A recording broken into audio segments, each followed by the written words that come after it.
As ink prices hit an all-time high, this special report asks whether inking squid is still tenable, and as crisis looms for the industry, is it the squid again which will be working overtime? Ink is one of the most important commodities in the world. Without it, things we take for granted like newspapers, books, and even banknotes couldn't exist. New evidence uncovered by this program suggests that we may be facing a global ink shortage. Major producers are stockpiling raw materials, and this causes prices to go up because there's relative inelasticity of demand since there are no substitutes for ink in the short term. Ink production originated 5,000 years ago in China, but the core production principles remain the same today.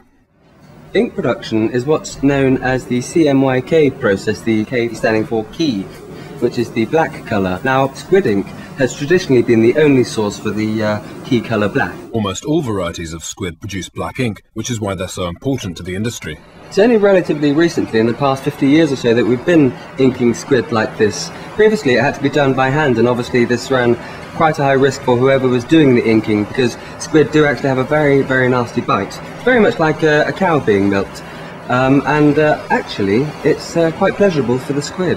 But some companies are artificially speeding up this production process and stockpiling the ink. Chonglung in China is the home to the world's largest squid inking factory. A huge warehouse the size of 50 football pitches generates over 30 million litres of ink a week. This secret footage, smuggled out in 2005 by a factory worker, gives some idea of the methods employed to maximise ink production.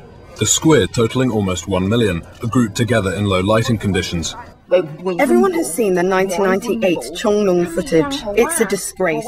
The Big Three cartel claim that squid are essential in the black ink production process, but this is no longer the case. A few companies are already challenging the cartel and producing squid-free ink. But in the absence of regulation, what can you, the consumer, do about this looming crisis? Well, I guess you could ask yourself, is the ink you're buying squid-free or not? I mean, I've just bought this Kodak inkjet printer, and the ink is not only is it cheaper, but because it doesn't use squid, it doesn't smell as a result.